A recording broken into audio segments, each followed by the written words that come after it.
आज समय चक्र टाइम्स पर हम बात करेंगे एक ऐसी गंभीर बीमारी की जो अक्सर चुपचाप शुरू होती है, लेकिन समय रहते पहचान ना हो तो जानलेवा भी बन सकती है।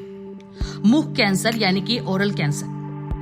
भारत में तंबाकू, गुटखा, बीड़ी और सिगरेट की बढ़ती लत ने इस बीमारी के मामलों को तेजी से बढ़ाया है। और सबसे बड़ी चिंता की बात तो यह है कि लोग इसके शुरुआती संकेतों को सामान्य समझकर नजरअंदाज कर देते हैं। लेकिन अच्छी बात यह है कि अगर समय पर जांच और सही इलाज मिल जाए तो इस बीमारी को हराया जा सकता है। और आज हमारे साथ मौजूद हैं प्रोफेसर उमा शंकर पाल, जो कि किंग जॉर्जेस मेडिकल यूनिवर्सिटी के ओरल एंड मैक्सिलोफेशियल सर्जरी विभाग के विभागाध्यक्ष हैं। नमस्कार, आप देख रहे हैं समय चक्र टाइम्स न्यूज। आज हमारे साथ हैं यूएस पाल जी, जो कि मैक्सिलोफेशियल विभाग के प्रमुख हैं। किंग जॉर्ज मेडिकल विश्वविद्यालय विश्व के प्रमुख संस्थानों में से एक माना जाता है और जिसका अपने आप में एक बहुत बड़ा गौरव है। इसी क्रम में पाल सर ने जो इस तरीके का समाज का मान बढ़ाते हुए संस्थान का मान बढ़ाया है, या यूं सरल शब्दों में कह दीजिए कि अपनी दूरदृष्टि और सूझबूझ से मैक्सिलोफेशियल विभाग को जिस तरीके से आप आगे ले जा रहे हैं, इसके लिए मैं समय चक्र टाइम परिवार की तरफ से बहुत बहुत बधाई देता हूं। इसी क्रम में मैं अपने पाठकों के लिए सर से प्रश्न है सर हमारा आपसे कि मैक्सिलोफेशियल विभाग के प्रमुख हैं आप, और इस विभाग को और अधिक विकसित करने के लिए आपके मन और मस्तिष्क में क्या योजनाएं चल रही हैं? देखिए, आज की तारीख में, आज की दुनिया में, जहाँ पे आर्टिफिशियल इंटेलिजेंस और पूरी दुनिया एक ग्लोबल विलेज हो गई है, किसी भी विभाग के विकसित होने का असली मानदंड ग्लोबल स्टैंडर्ड है। जब आप किसी विभाग के, जैसे department of oral and maxillofacial surgery की अगर हम बात करें, तो मैक्सिलोफेशियल सर्जरी को ग्लोबल स्टैंडर्ड में बनाना, ये हमारा लक्ष्य है, हमारी कोशिश है कि ऐसा कोई भी ऑपरेशन, ऐसा कोई भी प्रोसीजर, ऐसी कोई भी बीमारी जिसका इलाज जो ओरल एंड मैक्सिलोफेशियल सर्जरी से ताल्लुक रखती हो, और उसका इलाज दुनिया के अगर किसी भी अस्पताल में हो तो वो किंग जॉर्ज चिकित्सा विश्वविद्यालय के ओरल एंड मैक्सिलोफेशियल सर्जरी विभाग में उपलब्ध हो, और उसका स्टैंडर्ड ग्लोबल हो। उसका स्टैंडर्ड ये हो कि दुनिया के किसी भी हिस्से से वो अच्छा स्टैंडर्ड हो, वो मैच करता हुआ स्टैंडर्ड हो। सर, इसी क्रम में पाठकों के लिए एक बहुत जरूरी प्रश्न है, और मैं अभी आ भी रहा तो लोगों ने कहा कि सर से इस चर्चा को जरूर करिएगा। सर, समाज में माउथ कैंसर, मुंह का कैंसर बहुत तेजी के साथ बढ़ रहा है। इसकी रोकथाम के लिए क्या उपाय किए जाएं, या इसके प्रारंभिक लक्षण क्या? देखिए, कैंसर, जैसा कि सभी लोग जानते हैं, कैंसर की जो परिभाषा है वो हम लोग कहते हैं अनकंट्रोल्ड, अनकोऑर्डिनेटेड, पर्पजलेस ग्रोथ, जो कि स्टिमुलस हटा लेने के बाद भी कंटिन्यू करे, उसको हम लोग कैंसर कहते हैं। मुंह का कैंसर हमारे देश में बहुत तेजी से फैला है। उसका कारण हमारी सांस्कृतिक और हमारी जो लिगेसी है, जो हमारे देश का परिवेश है, वो इसको बढ़ावा देने के लिए काफी हद तक जिम्मेदार है। जैसे हम लोगों के यहाँ पुराने जमाने से कोई किसी के घर जाए और वो उसको बीड़ी न पिलाए, पान न खिलाए, तो बोले क्या उनके घर गए थे, वो तो पान बीड़ी तक को नहीं पूछे हमको। शादी ब्याह में पान का उपयोग, सुपारी का उपयोग, ये हमारी सांस्कृतिक धरोहर जैसी चीज है।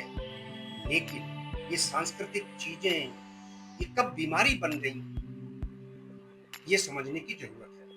हमारे पुरखे भी पान खाते थे, मसाला खाते थे, तंबाकू खाते थे, स्मोकिंग करते थे, बट हमारे पुरखों में ये बीमारी कम थी। क्यों? क्योंकि हमारे पुरखों का प्रतिरक्षा तंत्र, हमारे पुरखों की इम्यूनिटी मजबूत थी। वो पेस्टिसाइड से सनी हुई सब्जी नहीं खाते थे।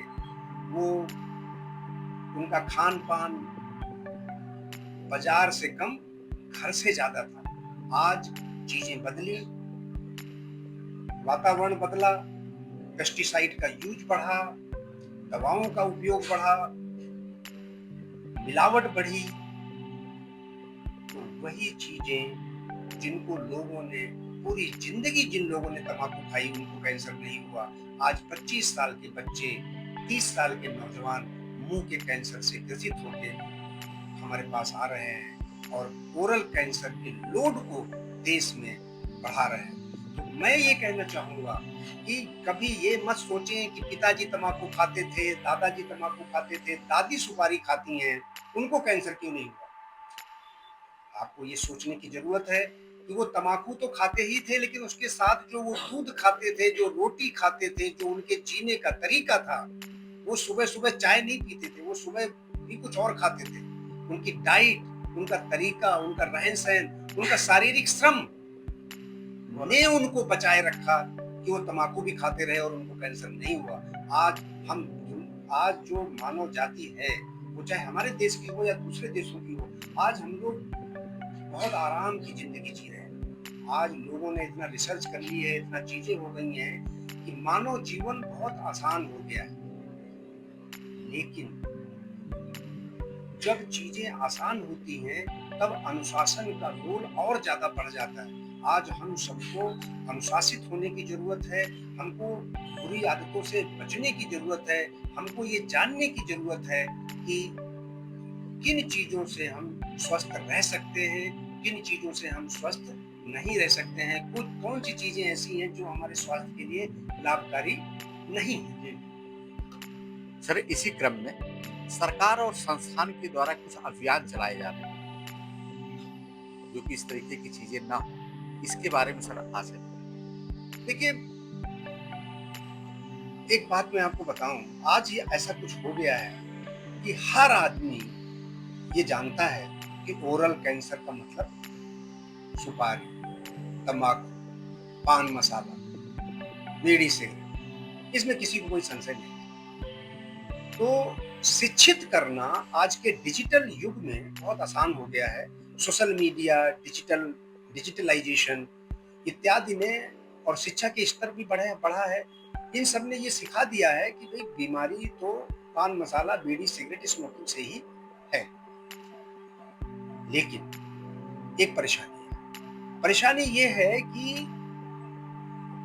आदत छुड़ाना एक बहुत कठिन काम है। सिर्फ ये कह देने से कि तंबाकू खाने से कैंसर होता है, तंबाकू छोड़ दो, ये बेकार की बात है।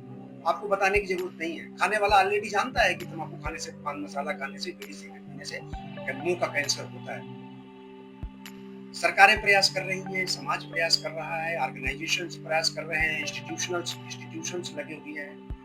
लेकिन इन सब के बावजूद जो मैं देख रहा हूं वो ये है कि स्ट्रक्चर्ड तरीका नहीं है, कोई बहुत ऐसा तरीका नहीं है संस्थानों के पास, सरकार के पास, जिससे वो आदत में ग्रसित लोगों को आदत से निकाल पाने में सफल हो रहे हैं।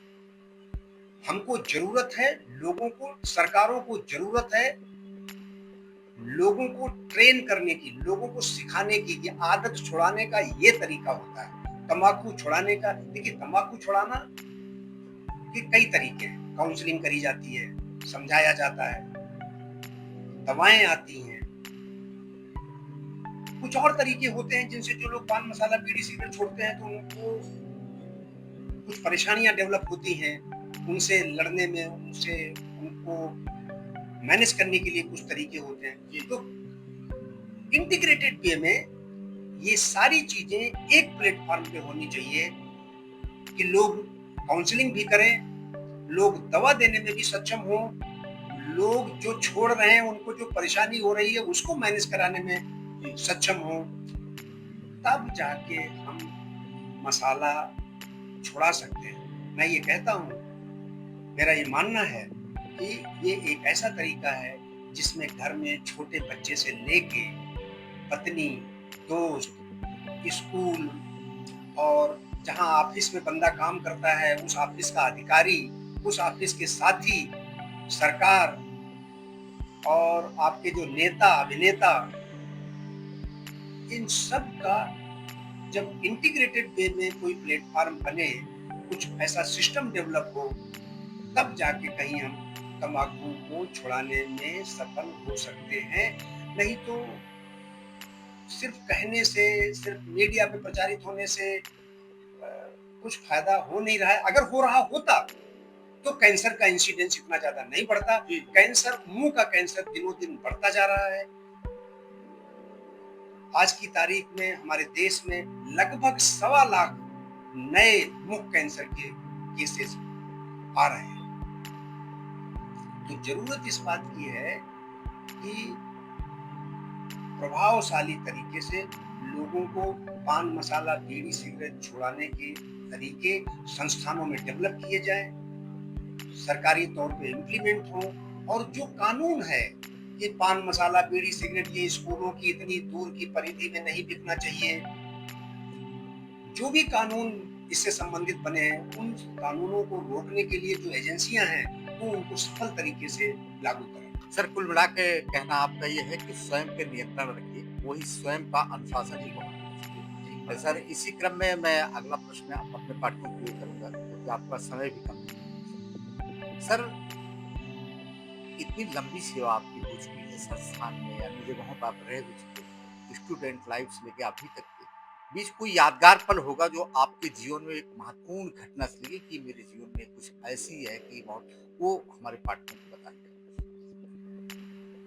मुंह के कैंसर के संबंध में मैं एक बात कहूंगा कि कैंसर का नाम सुनते ही मरीज, परिवार सब निराश हो जाता है। लेकिन मेरा अपना अनुभव ये है कि ऐसा नहीं है। बहुत सारे मरीज ठीक होते हैं। मुझे याद पड़ रहा है, एक हमारा जालौन का मरीज है, उसकी जबान में कैंसर था, और वो उस जमाने में जब वो हमारे पास आया, ये बहुत पुरानी बात है, उस जमाने में जो हमारे यहाँ के केजीएमयू के सीएमएस हुआ करते थे, वो उनका रिश्तेदार भी था। हमने उसको भर्ती किया।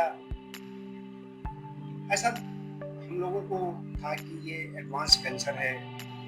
जबान का कैंसर वैसे भी सबसे कठिन कैंसर माना जाता है। आज 15-20 साल हो गए हैं और वो मरीज बढ़िया है, घूम रहा है और बढ़िया, उसका सब बढ़िया चल रहा है। तो बीमारियों में जो प्रेडिक्शन है वो करना ठीक नहीं होता है, और बीमारी का खौफ जितना जनता में बनता है वो उतना होता नहीं है। लोग ठीक होते हैं, लोग अच्छे होते हैं। कैंसर बहुत टेक्नोलॉजी, इक्विपमेंट वाइज, संसाधन वाइज अस्पताल बहुत अब आगे हो चुके हैं। जो चीजें पुराने जमाने में नहीं मिलती थी, आज सारी चीजें अस्पतालों में उपलब्ध है। तो बीमारियां ठीक होती हैं। मुंह का कैंसर में 2 बहुत अच्छी बातें हैं। पहली बात कि मुंह कोई पेट नहीं है जहां आप देख नहीं सकते।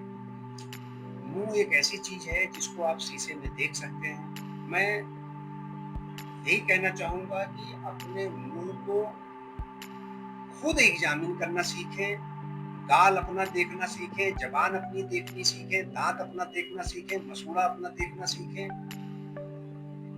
और कोई कंफ्यूजन हो तो जिसका ठीक लग रहा हो उससे कंपेयर कर लें, क्योंकि मुंह में कोई भी दाग, धब्बा, घाव, गांठ कुछ भी है आसानी से देखी जा सकती है। और जब वो दिख जाए, आप किसी भी अस्पताल में किसी भी विशेषज्ञ से दिखा लें, उसकी जांच करा लें।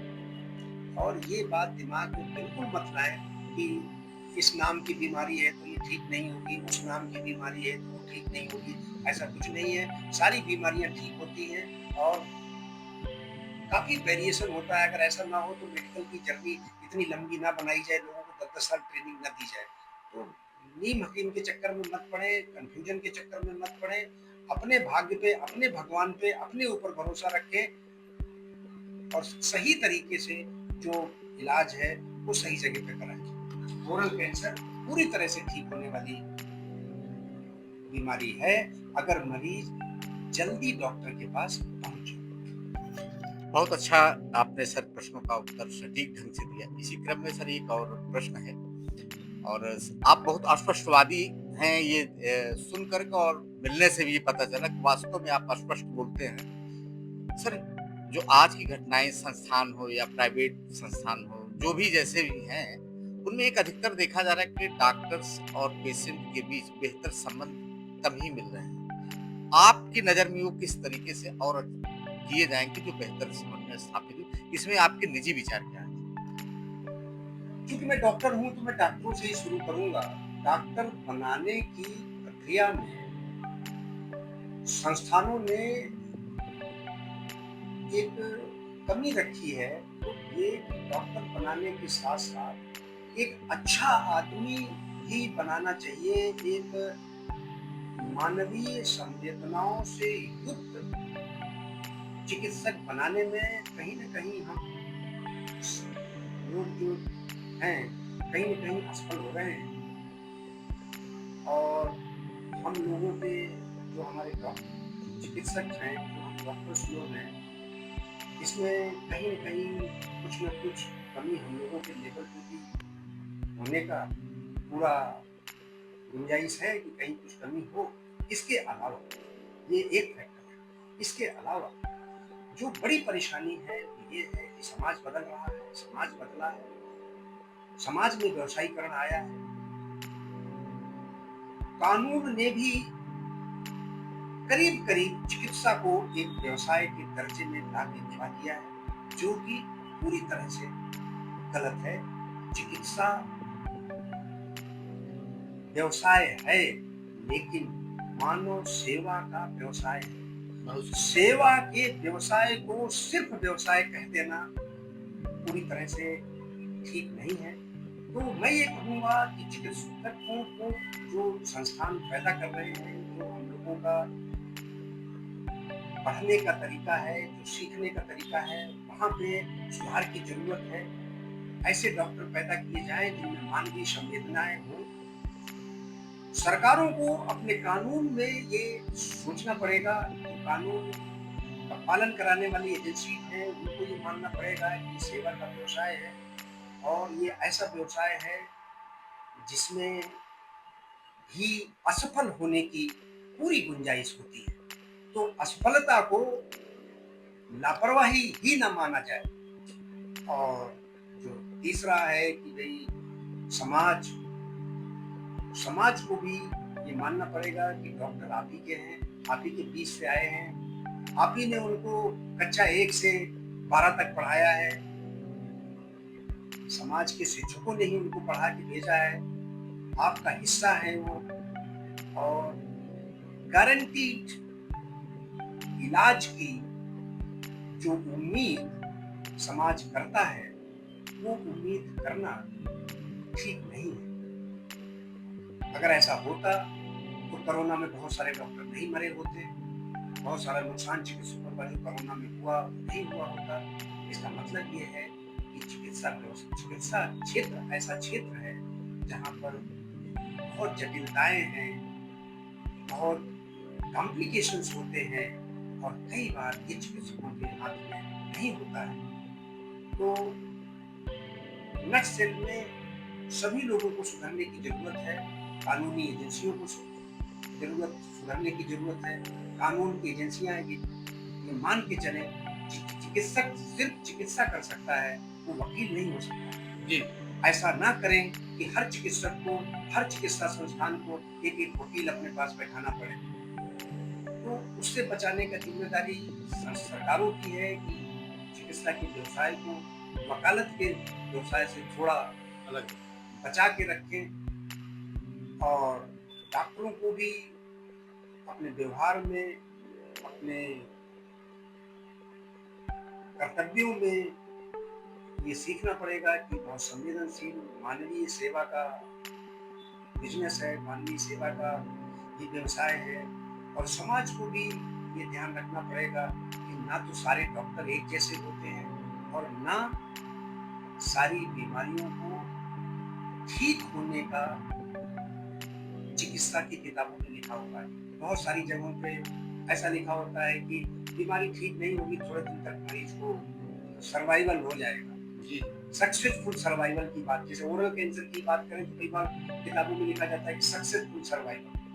तो ये सारी चीजें मरीज को, डॉक्टर को इतना अच्छे से नहीं समझा पाता है। थोड़ा कम्युनिकेशन स्किल का भी और ज्यादा कम्युनिकेशन स्किल डेवलपमेंट और अच्छा डॉक्टर को अपना रखना चाहिए। यही सारे रीजंस हैं जिसकी वजह से इस व्यवसाय, इस चिकित्सा जो हमारा नोबल प्रोफेशन था उसमें नोबल कहीं से हट गया और सिर्फ प्रोफेशन होके रह गया है। अब हम लोगों को प्रयास करना है कि ये नोबल प्रोफेशन ही रहे। सर, आपने बहुत सही बात को समाज में एक मैसेज दिया। आपने एक कहा कि संस्थान को सफल डॉक्टर्स बनाने के साथ साथ सफल इंसान बनाना चाहिए। इसी क्रम में सर मैं आखिरी सवाल आपसे पूछूंगा अपने पाठकों के लिए कि सर आने वाली जो पीढ़ियां हैं, युवा हैं जो अभी तैयारी कर रहे हैं या कुछ लोग आ चुके हैं, आपके पास एक लंबा खासा का अनुभव है, उनके लिए क्या प्रेरक संदेश देना चाहेंगे? आने वाले नए चिकित्सकों के लिए मैं ये कहना चाहूंगा कि हर मरीज को ऐसे देखें कि ये आपका भाई है, आपकी बहन है, आपके परिवार का सदस्य है। अगर आप ये इस भावना के साथ मरीज देखते हैं कि ये मेरा पारिवारिक सदस्य है, तो आपका इन्वॉल्वमेंट बढ़ेगा, आप बीमारी का इलाज करने में ज्यादा अच्छी तरीके से सफल होंगे। दर्द को समझना, दर्द को महसूस करना, मरीज को परिवार की तरह समझना, उसको परिवार का सदस्य महसूस करना, ये पहली जरूरत है हर चिकित्सा के अगर आप ऐसा कर ले जाते हैं तो बाकी चीजें अपने आप, बाकी का रास्ता अपने आप आ सकता है। धन्यवाद सर।